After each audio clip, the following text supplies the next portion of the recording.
Well, Grand Rising Earthrealm travelers. Okay, so since my last video, I went and I had a bath nap, which I do often. I love sleeping in the bath. So I light my candles, I light my incense, and I set the jacuzzi and I just fall asleep. So I had a good 3 hour bath nap. And, pardon me. So we're just working on book two. Book one is the past, it's an old blueprint. Book two is where it's at. So we are on chapter two. Now, before my bath, we had worked on it. I put out like an hour and a half long video. And then I started dreaming about it in my bath. So then I got out and I worked on it for a couple hours. And and this is still, like, I worked on it for about 2 hours for sure. And that's still linking up more of the story before the dialogue even starts. So I'm really happy with that. Because I really don't like starting off chapters with dialogue. So the further I can bury the dialogue, the more visualization I can add to a build up, like a imagery kind of thing. Let's get into it. Grand Rising Earth Travelers. Okay, and I see that Iggy Pop has joined us as the first batter up. I love this song. Passenger. Maybe I'll turn it down just so I don't get a copyright. I'm a passenger, and I ride, and I ride. I'm in a great mood. I hope you guys are too. Okay, so I had a lot of fun writing this. I was laughing pretty hard. So let's just get into it. Welcome to my crazy world. Okay. I am a passenger, and I ride. Okay.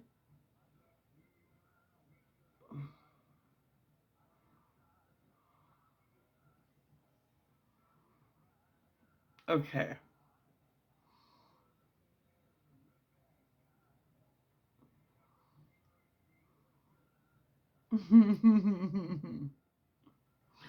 Let's do this. La, la, la, la. Great. I'm going like all squirrely because Iggy came on. Yeah, I dance. Okay, let's get into it. I gotta turn him down. He's distracting me. Don't distract me. Okay.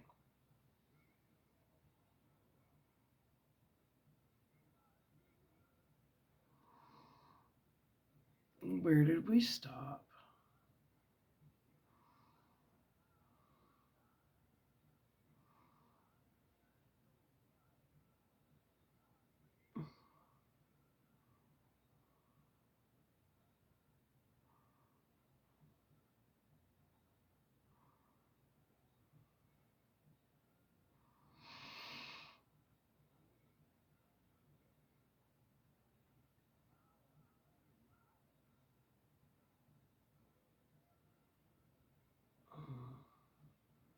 There we go.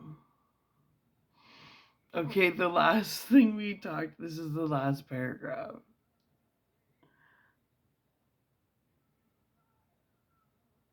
Oh, wait. Hold on, no.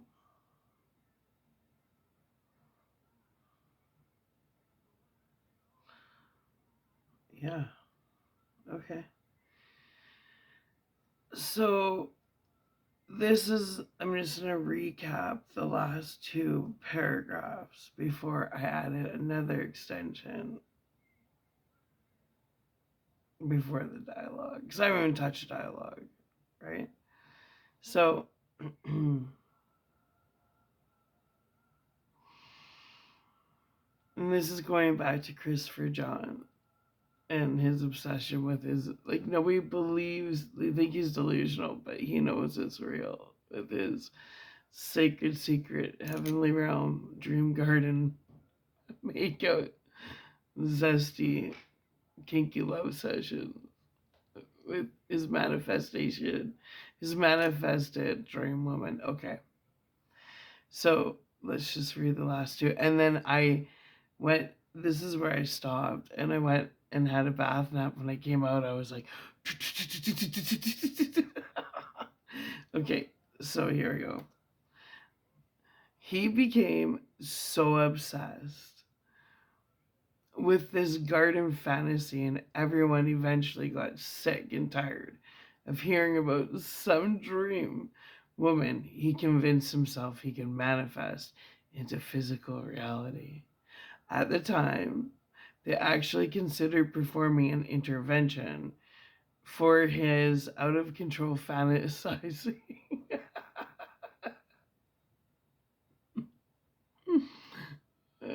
There are lipstick on my teeth. Hold on. I really don't like it when that happens.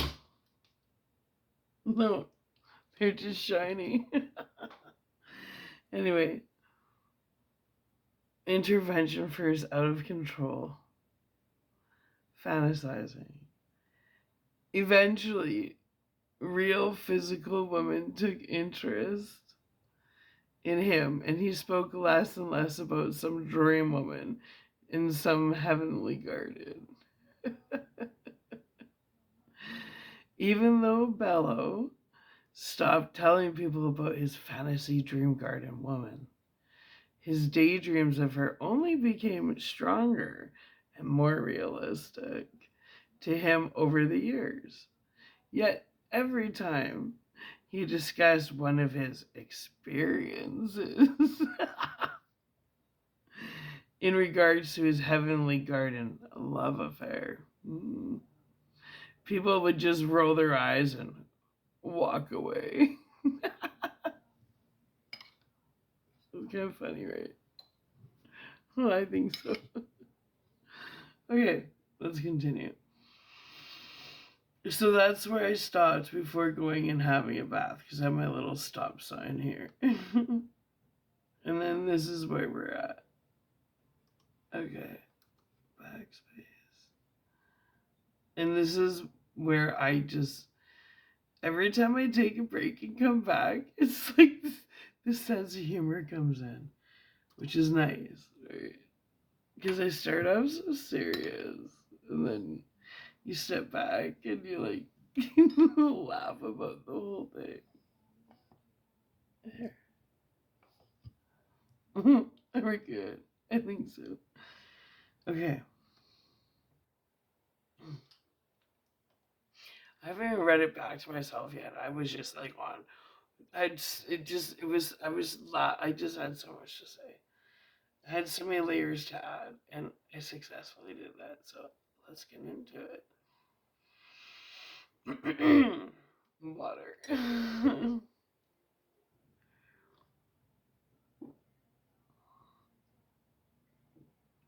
All right.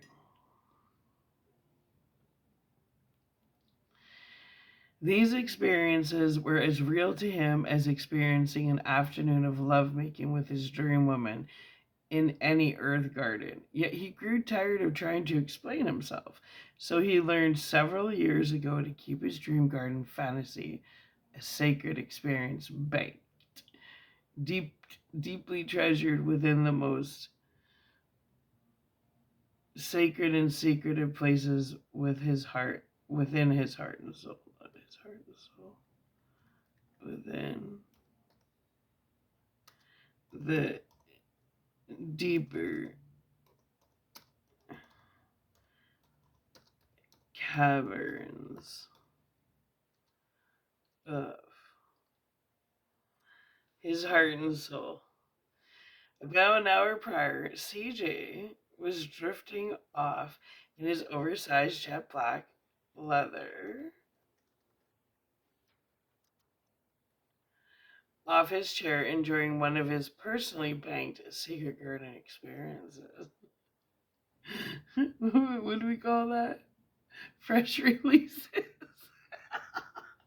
Anyway, secretly wondering why, after so many decades of trying to manifest his heavenly realm dream woman, what he did wrong. What did he do? What did he do wrong? What did he do wrong with his manifestation process? For he assumed she would have eventually walked into his physical earth realm experience by now. High expectations. Okay, hold on.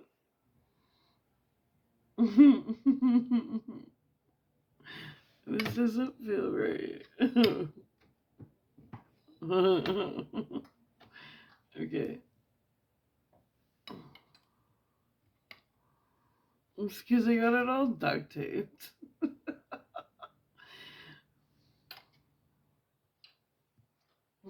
Ready? Okay.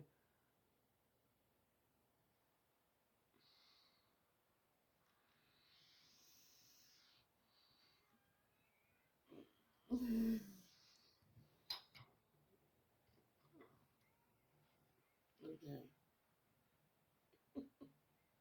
Why am I so uncomfortable? Is that better? Yeah. Okay. So CJ knew he wasn't crazy. Their relationship was far too real, and it had, over the decades, grown history. They were evolving together throughout their random telepathic visits under the purple lilac tree in the sacred garden on the heavenly realm. Much like John gazing out the window looking for Yoko back in heaven's school, Christopher John found himself often looking out his office window, awaiting his manifested dream woman from his heavenly realm daydreams and spicy fantasies. Ooh. Still viewing Bella in the hallway, unsure of how to approach his office door, he giggled as he noticed her talking to herself. He couldn't help but enjoy the power he had in secretly watching her get nervous over meeting him for the first time. In an odd way, it made him feel important. He felt significant. Christopher John felt powerful for just this simple moment in time. The longer he stared at the camera monitor, he couldn't deny there was something so damn innocent and cute about this woman he had already decided he was choosing as his apprentice. But he wasn't going to make it easy on her by any means of the imagination.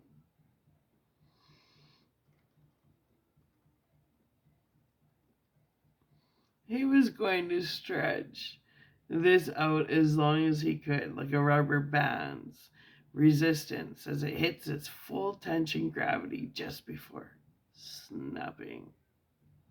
He already decided he would follow up with her the following week with the final answer he had just made within himself.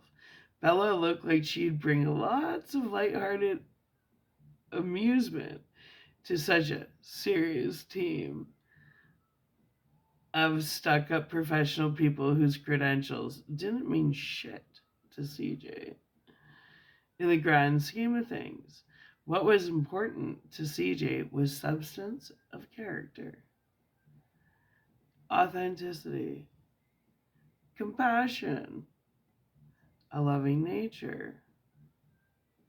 He wasn't looking for another ass kisser, for he was surrounded by fake ass kissing opportunists.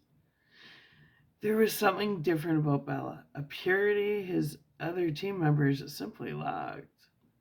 CJ is an eccentric divine masculine.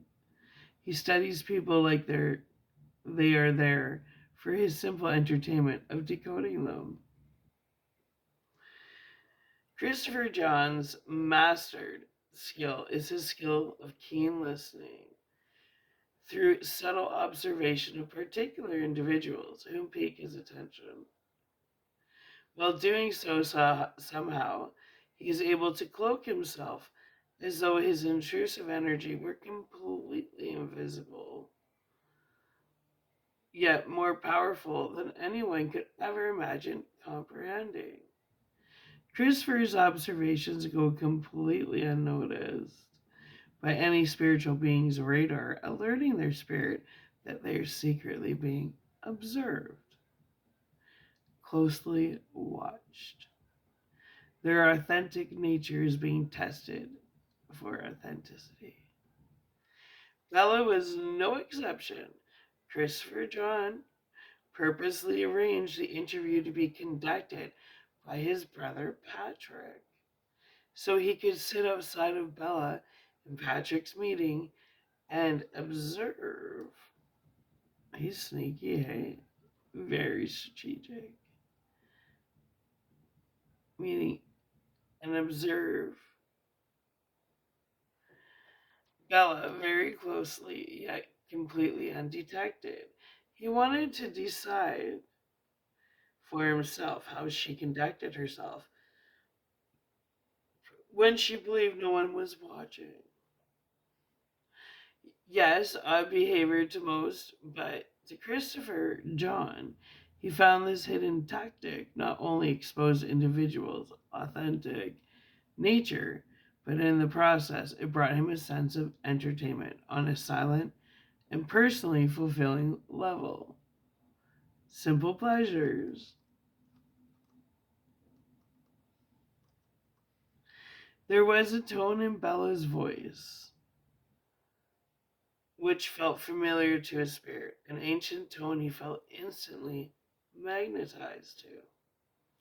Initially, his path crossed with Bella's path through a social gathering he took part in a few years back when he came across a photo on someone's wall at a cocktail party. Standing in a stranger's hallway, he gazed at several family pictures framed upon a wall just outside of the bathroom to the left of him on the main floor. There was a tone or main floor.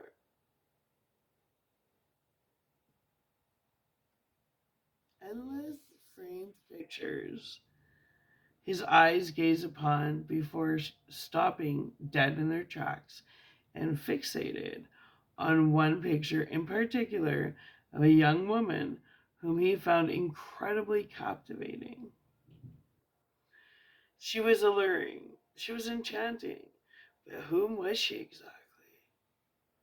Multiple framed pictures of the same people wearing different performative masks surrounded one simple framed picture of a timeless, beautiful woman whose eyes spoke so loudly and whose smile could melt the cruelest of souls, the coldest of hearts. Everyone in all the random framed pictures were currently in attendance at the social gathering his mother dragged him to. Another random, another boring status country club event. The colder event, let's call it what it was, a structured gathering and opportunity to network and privately rearrange the stock market, ensuring the wealthier continued to become wealthier and the poor peasants, as they often referred to when they weren't straight out referring to the poor bottom class as human cattle, simply there to entertain them, there to work for crumbs while they they sat at the top of the food chain, barely working and writing monthly vacations off somehow as legal business meetings. Inside trading, dirty lawyers, dirty judges, and dirty accountants, sucking those ever sucking who's let's say that again. Insider trading, dirty lawyers, dirty judges, and dirty accountants, sucking whose ever dick needed to be sucked in order to maintain their social standings, placing themselves on the social ladder of hierarchy. through destroying the lives and stability of the hardworking class heroes, whom are truly the authentic builders of both the past and the present day industrial revolution. These entitled mutants would choose to be executed before they ever admitted the only reason why the general public isn't still living in firelit caves is due to the sweat and tears and hard work of the working class heroes of yesterday, of today, and hopefully not of tomorrow. This is where Christopher John was different from all the others. He hated having to take part in these bullshit gatherings. Everyone was so fake. None of them earned anything they attained the honest way. When did job interviews begin at a cocktail bar at some old rich guy's estate and end with a shitty blowjob in a coat closet?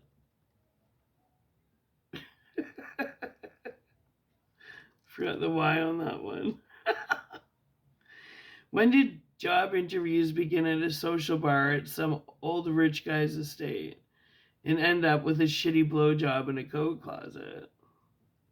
The last person Christopher John wanted to even consider as an understudy of his was Kelsey Maiago. But he felt obligated after giving her a homemade, freshly released pearl necklace in the coat room at the last year's New Year's Eve party. That is why the Earth realm is so out of balance. A bunch of opportunists sleeping with each other, earning job titles through whoever gives the best head or who can climax fastest. No aces to be placed in the groups of mutants, that's for sure. Christopher John wanted an understudy from the working class, one he could teach but also learn from. He was tired of all the airheaded bimbos whom faked their resumes like they faked their orgasms.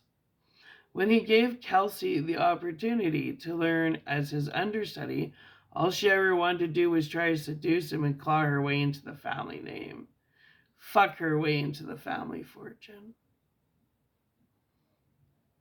Christopher John was the golden child, the gifted one, the one whom built the family business himself from the ground up. The one whose coattail everyone in his family rode on. Nobody admitted it, but Christopher John is a reason why his family rose from the state of human cattle up to the bullshit hierarchy ladder of luxury.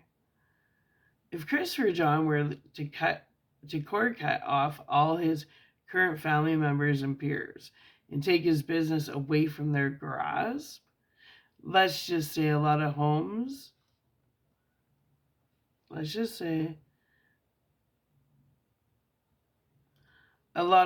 would go into foreclosure and a lot of luxury vehicles would be in the process of becoming repossessed. Christopher John wasn't unsure how long his spirit could continue stomaching being surrounded constantly by ass-kissing master manipulators, straight-up criminals, thieves robbing the less fortunate, yet through no conscience, but rather entitlement, feeling no shame in referring to the working class heroes they robbed on a daily as simpletons, as human cattle. Talk about chewing off the hand whom feeds your gluttony and greedy, hasteful ways. A bunch of demonic possessed vessels, cackling their demonic snickers, not even bothering to attempt to hide their black-souled cackles. These mutants were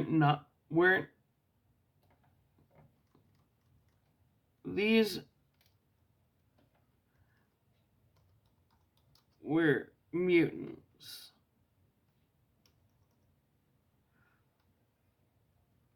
Not spiritual beings.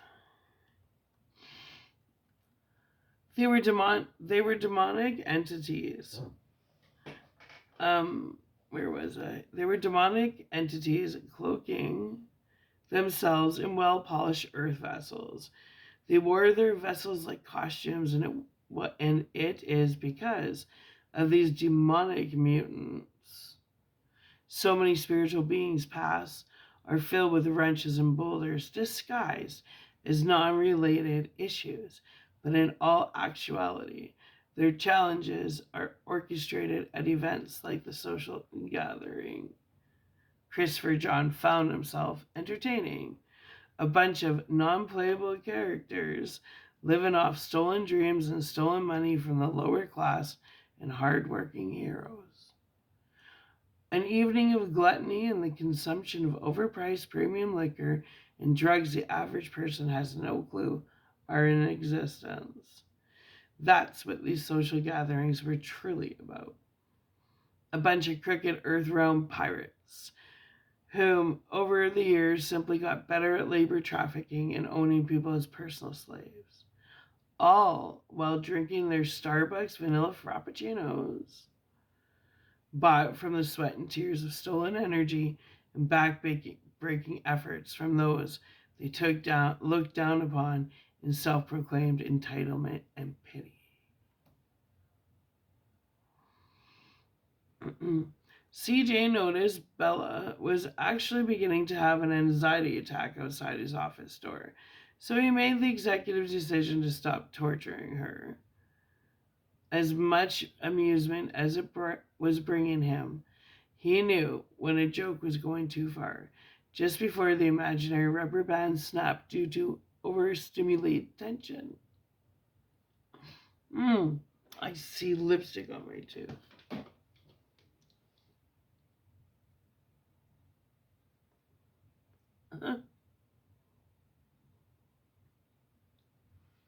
That sucks.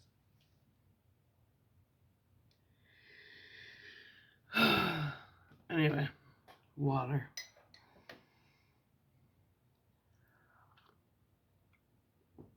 Overstimulated tension where? Oh.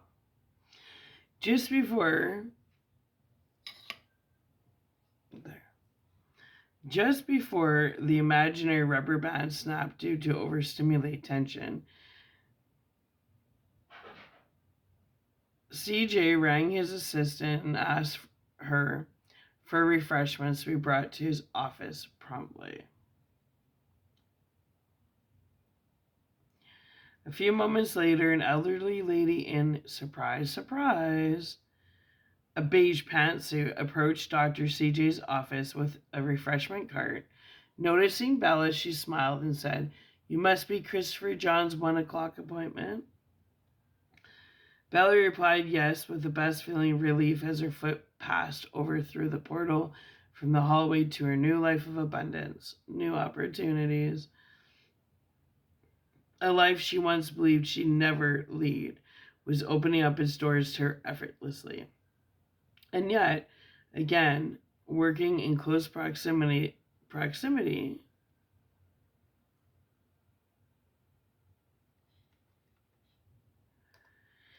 to another Christopher. Every life-changing opportunity in Bella's life seemed to always begin with a man named Christopher. At this point, when it came to the name Christopher, Bella knew to always follow the lead without any sense of doubt or questions. The moment Bella stepped through Destiny's portal, she paused as she absorbed the atmosphere of Christopher John's office. Bella used her primal instincts as invisible antennas when making important life decisions. Christopher was in the middle of a heated conversation when Bella followed behind. The refreshment cart pushed by a beige-wearing, non-playable character, older woman representing an ice-cold aura. The woman in beige was clearly CJ's assistant. Little did Bella know she was entering into a family-based business, and the beige-painted, non-playable character was in all actuality CJ's mother. CJ's gatekeeping handler, a woman named Karen, whom had more pull in the decision-making process of the family business than Bella could have ever anticipated. It's like, that Karen thing. Whenever I see a beige woman with that typical haircut, I just see the name Karen. So I gave her the name Karen. CJ was obviously in the midst of a heated conversation, one she knew better than to interrupt. Rather than sitting in the empty office chair across from CJ, playing the role of an intrusive spectator of a private conversation, Bella chose to rather utilize the uncomfortable atmosphere as an opportunity to gracefully walk around CJ's office and absorb who he was from a spiritual stance. So she is a lot like him, where she likes to observe and pick people apart for their level of authenticity. So they're like mirrors of each other, but they don't know that yet. Anyways, walked around CJ's office and absorbed who he was from a spiritual stance. One of Bella's superpowers was to be able to read Earth travelers' true, authentic nature beyond all the various masks they present to the everyday commoners whom drift in and out of their day like a breeze randomly sweeping through the grids of a screen laying naked across an open window. What was this CJ all about, she questioned herself. Bella received a phone call from the beige-painted Karen regarding her appointment she had found herself about to be submersed in. The assistant Karen rubbed her the wrong way, starting from the initial phone call she received to align the present-day interview. Bella's primal instinct after hanging up the telephone with Karen the previous week was Karen had much resistance in her voice, as though she were against Bella being considered as a candidate to join the family business tribe. After all the Earth School challenges, Bella knew Karen was a distracting stepping stone our divine creator intentionally placed within her current day experience to test her perseverance, resilience, and primal animal instinct upgrades. Yeah. Graduating Earth School didn't mean you graduated from Earth Realm examinations. No. Quite contrary. In fact, once an Earth School graduate moves away from the stance of an Earth Realm student into the stance of an Earth Realm teacher, I'll put student again, teacher,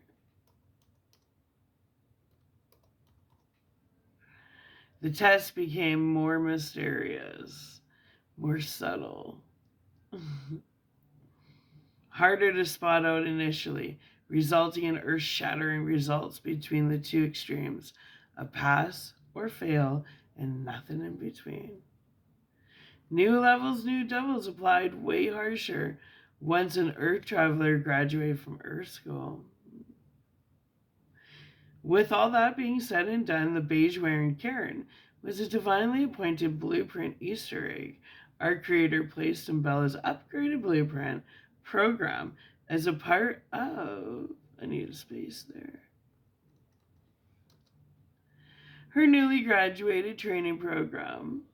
Bella passed the subtle divine test with flying colors, for she could smell non-playable characters from miles away.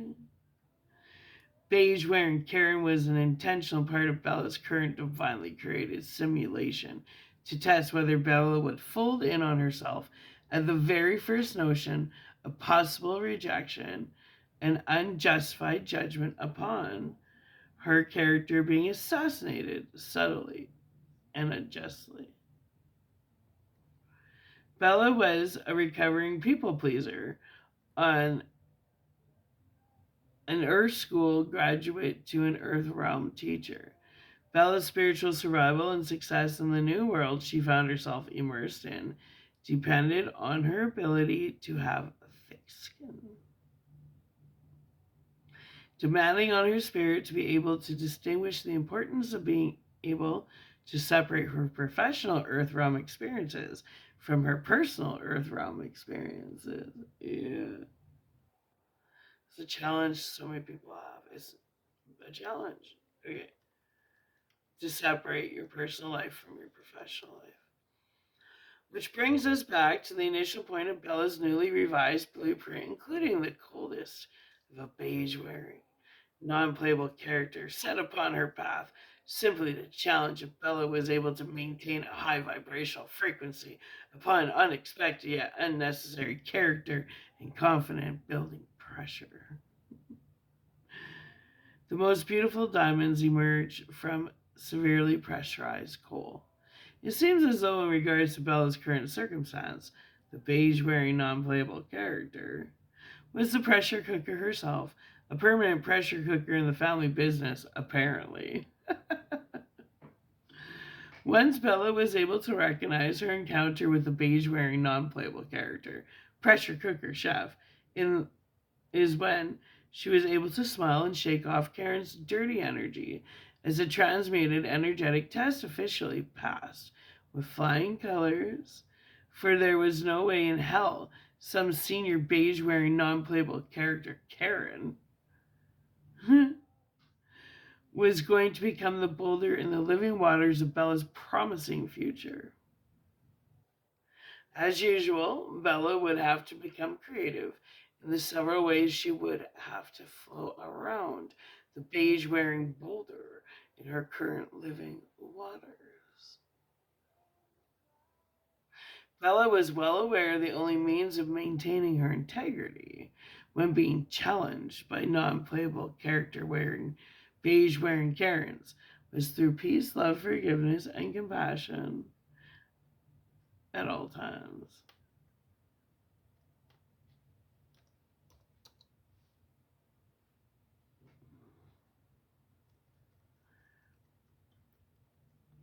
Little was Bella aware during this first part of the initiation on her newly found Earthrealm path.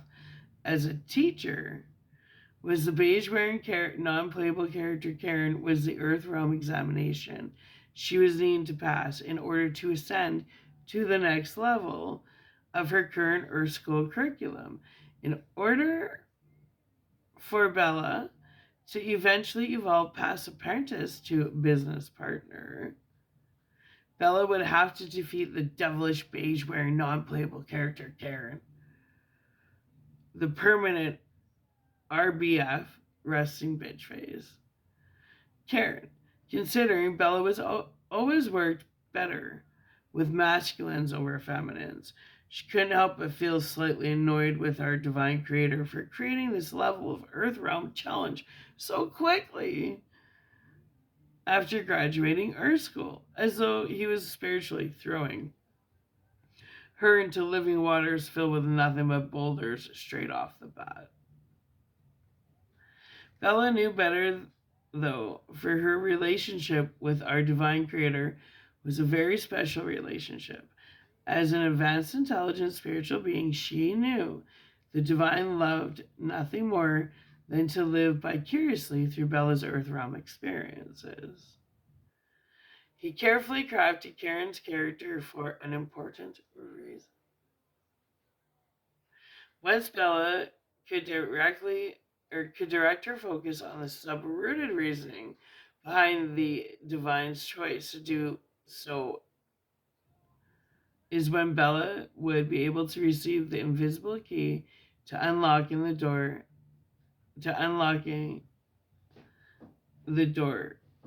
the invisible door to the new level.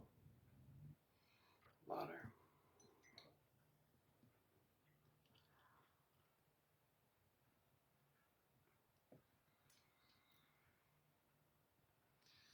Bella was so grateful she caught this Easter egg quickly, soon in the game, right?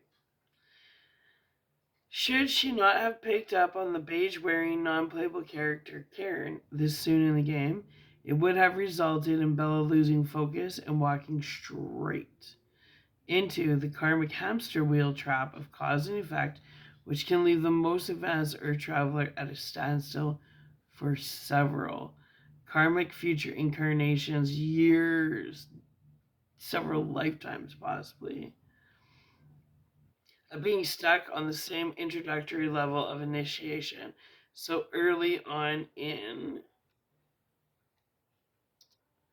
the game of the graduated apprentice. Bella's main current objective of success was to keep her critical thinking intact by remaining in her high frequency, non karmic state of spiritual existence. Lawson thought Bella continued to absorb CJ's office, man cave, atmosphere while pretending not to hear the phone call he was engaged in with someone named Kelsey, whom obviously was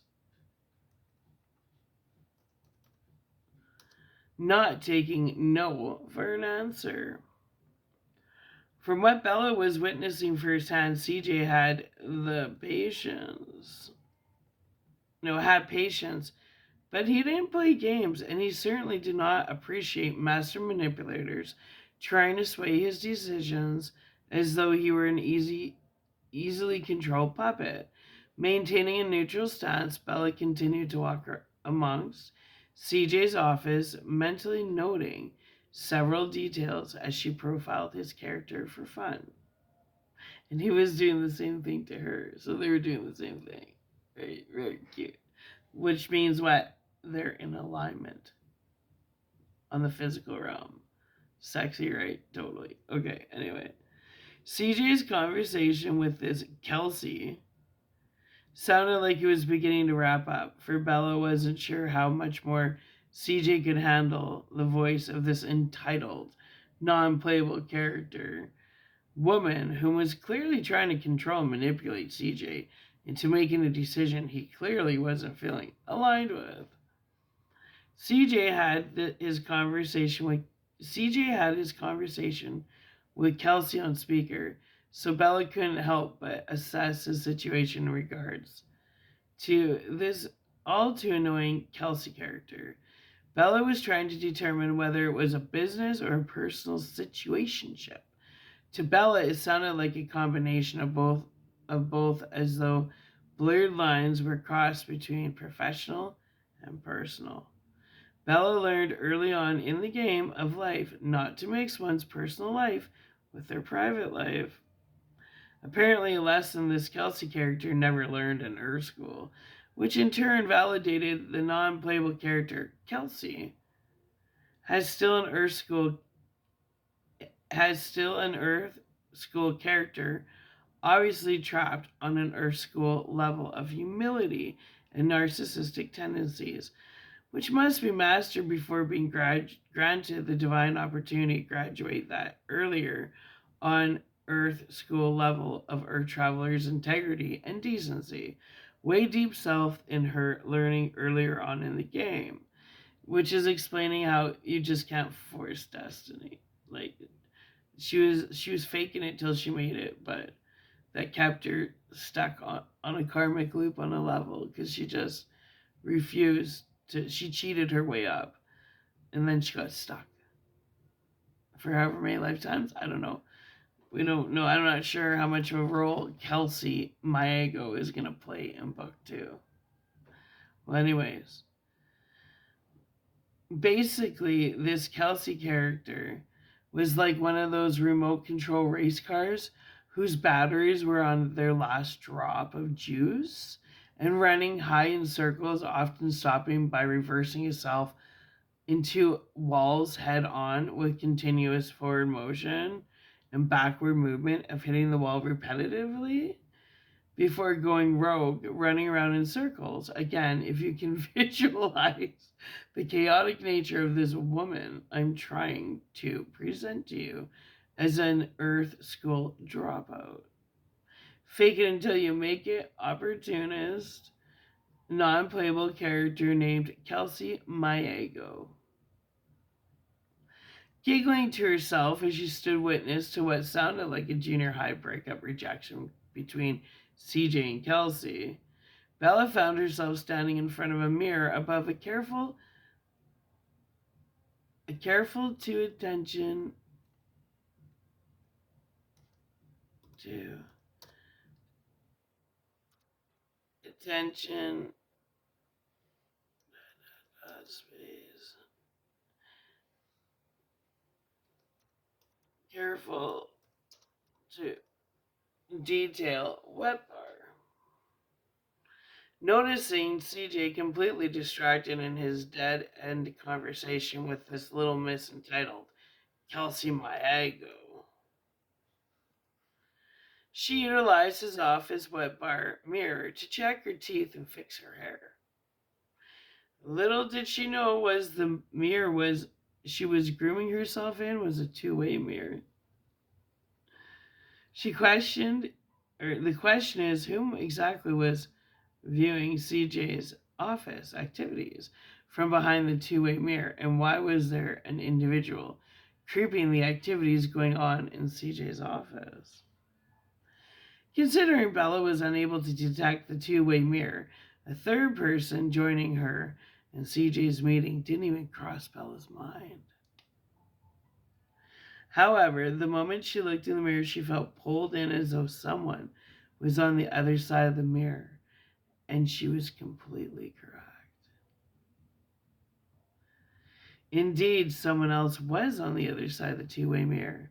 The question left lingering in the air was, whom exactly? Was it silently staring back at Bella's divine feminine face as she fixed her hair and nail flossed her teeth?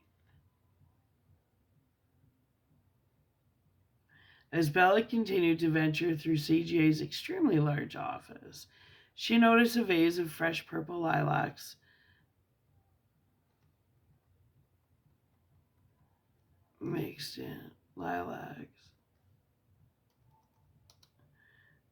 mixed in was a dash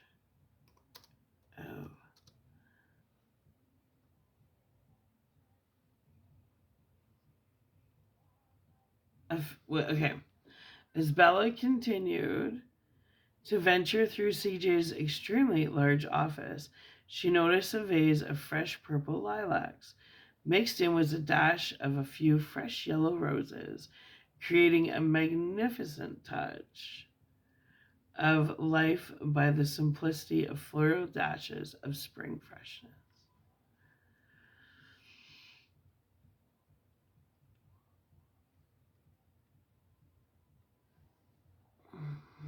Bella instantly thought, let me just crack that, thought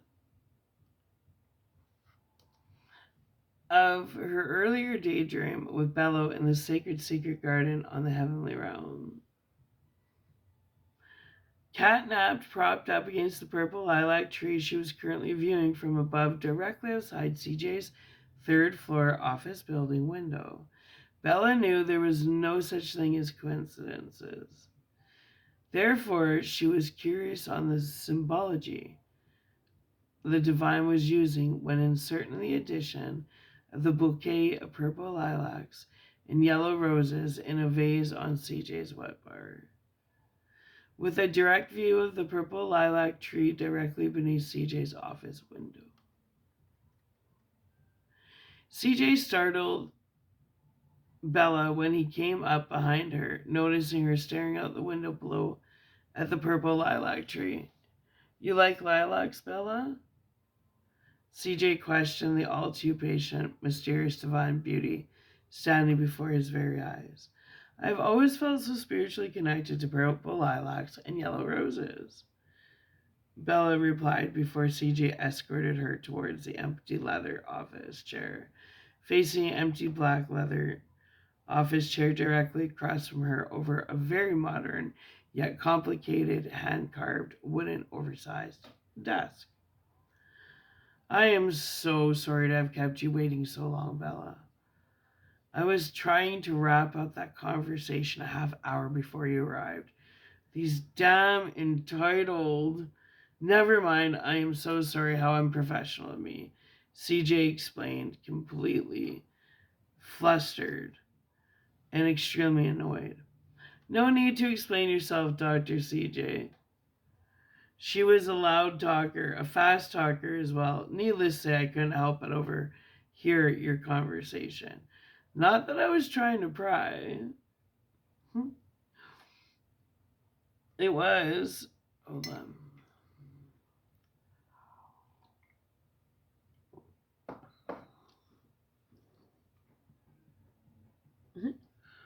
Not that I was trying to pry. It was just hard not to. She had one of those scratchy nails on a chalkboard tones even the most patient of earth travelers would feel challenged trying to reason with. Bella replied as CJ giggled. I like how you think, Bella. CJ replied as he explored the beige Mama Karen. Or CJ replied as he explored what beige Mama Karen put together for the two of them on the refreshment cart. Just as CJ was beginning to calm down, Mama Karen paged his phone on speaker. Yeah, Ma, what's up? CJ answered as it became apparent to Bella the beige-wearing, non-playable old lady assistant character was actually his mother. Translation: gatekeeper to her son's entire life and the biggest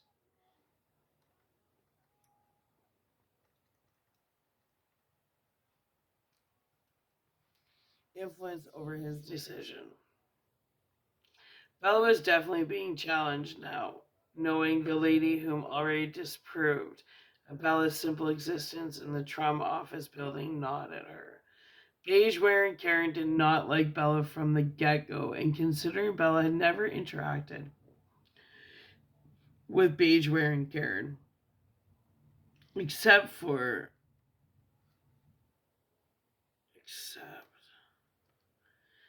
a 2-minute phone call to arrange the meeting she was just on the verge of engaging in with CJ. Bella couldn't source the friction until. Yes, Mother, what is your irritation now? CJ questioned his mother over the intercom. I just received a phone call from Kelsey Myago's mother, and she said you told Kelsey she simply didn't fit the qualifications you were searching for in an apprentice. Her mother, Danae, is livid as though it's a personal attack on her directly through her daughter's incompetence. Fix this or I'm going to lose my country club friend. Do you actually think that this Bella character, would represent our family business better than Kelsey Maigo? I mean, sure, Kelsey's a spoiled, entitled little bitch, but she comes with connections. CJ interrupted his mother sharply. You're totally correct, Mother. I'm surprised you're beginning to see things through my eyes. Kelsey Maigo is a totally self-consumed, narcissistic, entitled, opportunistic hoe who would be the worst person to represent a trauma clinic. That woman is filled with trauma and seriously needs extensive help. I mean, beyond anything our clinic could offer her. Make this make sense, Mother. My executive decisions are professional, not personal, and do not include employing daughters of your country club friends so you can score personal brownie points at the dessert table during the Canary Tea Party you partake in 3 times a week so you can shit talk other people and spread gossip and rumors. Don't be so dramatic, ho. How do you know she's a hoe? That's a little crude, wouldn't you say, to assume she's a hoe? There's a big difference between being an entitled bitch and a dirty hoe. And a dirty hoe. But how? CJ's mother replied. Not in Kelsey Maigo's case, CJ replied cut and dry. What are you talking about? Karen questioned her son. I'm talking about last year at the country club New Year's party when she was all drunk and wired on booger sugar as usual. asking my brother for a pearl necklace while down on her knees. CJ replied, laughing with the intention of getting a rise out of his mother. Kelsey Maego was not on her knees begging your brother for jewelry at last year's New Year's Eve party. Who does that? And why a pearl necklace? Karen questioned her son. CJ's obviously has no filter and thoroughly enjoyed getting a reaction of his mother. Well, mother, Kelsey Maego was on her knees last year at the country club New Year's Eve party, drunk and stoned out of her mind, singing the alphabet on my brother's dick. Singing the alphabet on my brother's dick in her mouth, begging for a pearl necklace, CJ replied. Seriously? Kelsey Maego was giving your brother a blowjob at last year's country club Christmas party? I think your brother's lying to you. He's pulling your leg. Blowjobs aside, why was she asking your brother for a pearl necklace? That doesn't make any sense to me, Karen continued to argue. I know for certain Kelsey Maego gave my brother head and was asking for a pearl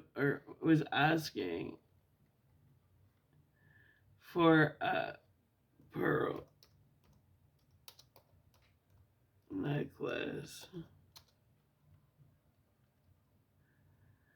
at last year's New Year's Eve country club party because I was their mother. She was practically begging us to have a threesome with her.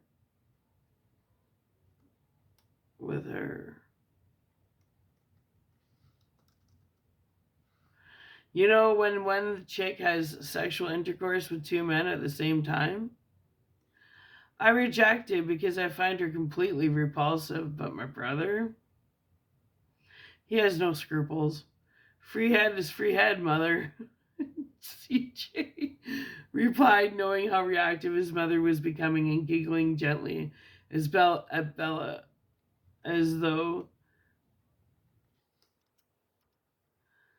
they were instant friends pranking his mother. Bella shook her head, trying to hold in her laughter, for she found CJ to be completely charming. So far, this appointment was beyond entertainment, and they still hadn't formally introduced each other to one another. You're disgusting. Blowjobs and threesomes put aside. Why? I'm still confused. Why was she asking your brother for a pearl necklace? I'm confused. Karen questioned her son. That's easy. A pearl necklace is a sexual reference to please spray your spunky funk across my neck. CJ explained to his mother, Karen, unsure she would decode what he was saying in a humorous way. Spunky funk? What the hell is spunky funk? Karen questioned her son. Spunky funk, you know? As in where her body wanted my brother to spray his love juice upon his climax?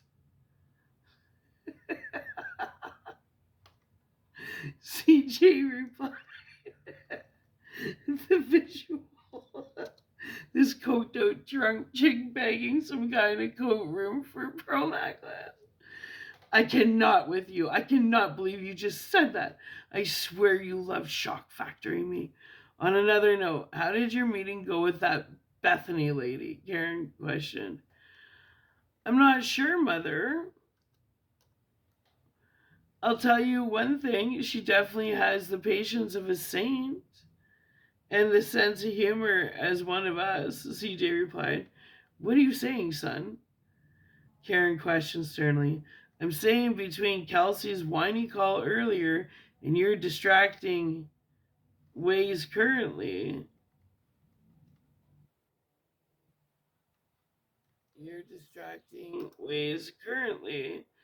Bella is still sitting across from me, and we still have not been granted the opportunity to properly introduce ourselves due to all these pointless Kelsey Maego distractions. Mother, this is so rude to do to Bella. We will speak once mine and Bella's appointment is complete. In the meantime, go take one of those pot edibles I bought for you to help with your anxiety, CJ replied. I like bringing like sense of humor and I don't know what. Just shock factors, I guess. I am so sorry, Bella. I'm completely embarrassed at my behavior.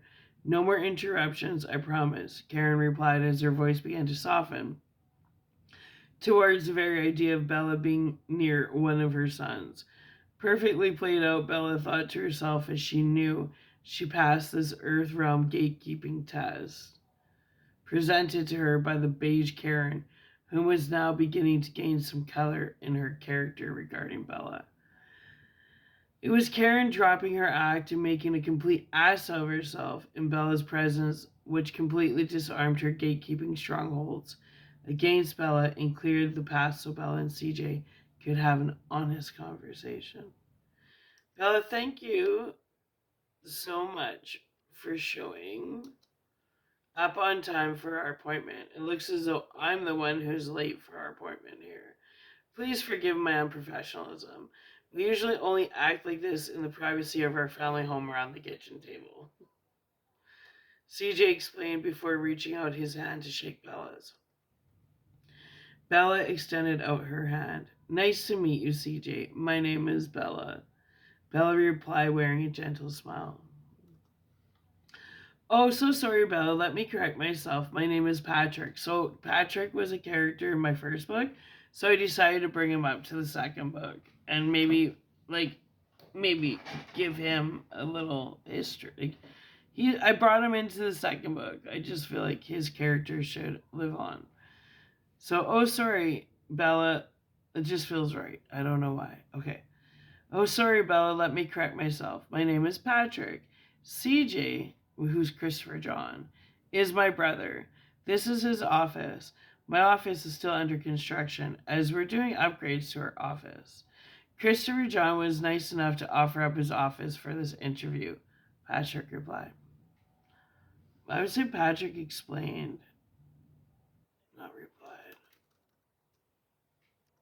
Because he just finished explaining something, right? Oh, where's Christopher John? Bella questioned Patrick. Oh, he's in the closet giving Calcimago the pearl necklace she's been begging for all year long. Patrick replied, cracking a joke and clearing the air of total chaos and confusion. For Bella's beautiful smile managed to bring order instantly to the Calcimago drama starting chaos creator. So thank you. So now we're about to go into the dialogue. Now I said that chapter 2 started with dialogue. So let's just see how many pages I actually was able to create using my, create from my mind over the last 24 hours. Okay, so let's see.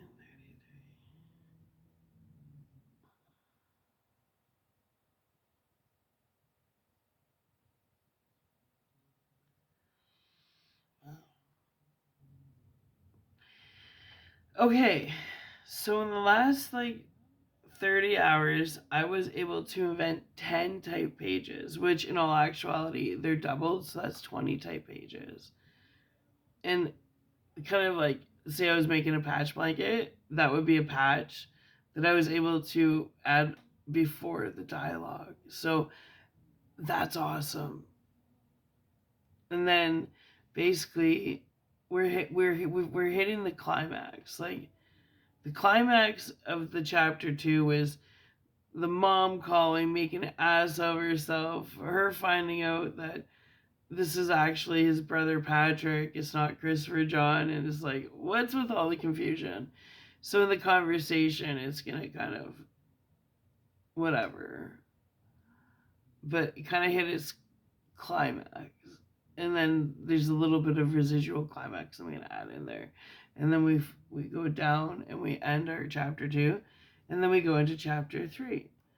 So I'm back, baby. Oh, I'm back. I told you book 2 is so much better. You have no clue.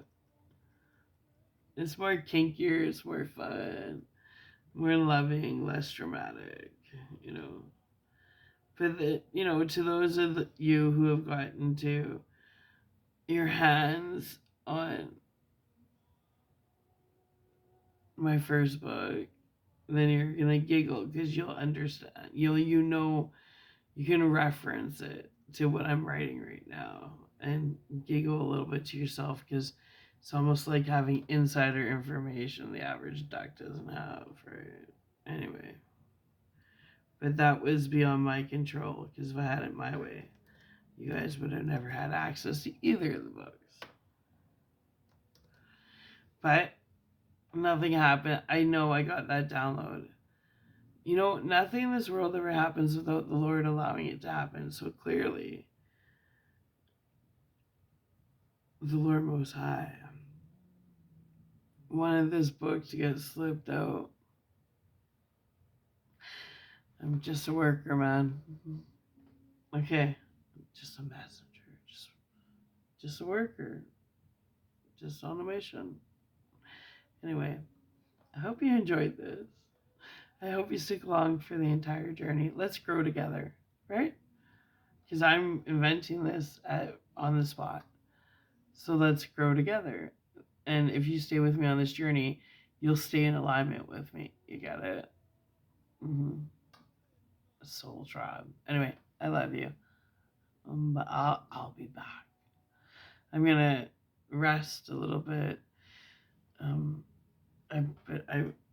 It's still early. I think we're gonna go get some groceries, and then, maybe later in the afternoon we'll do more.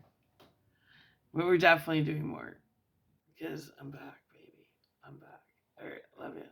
Bye.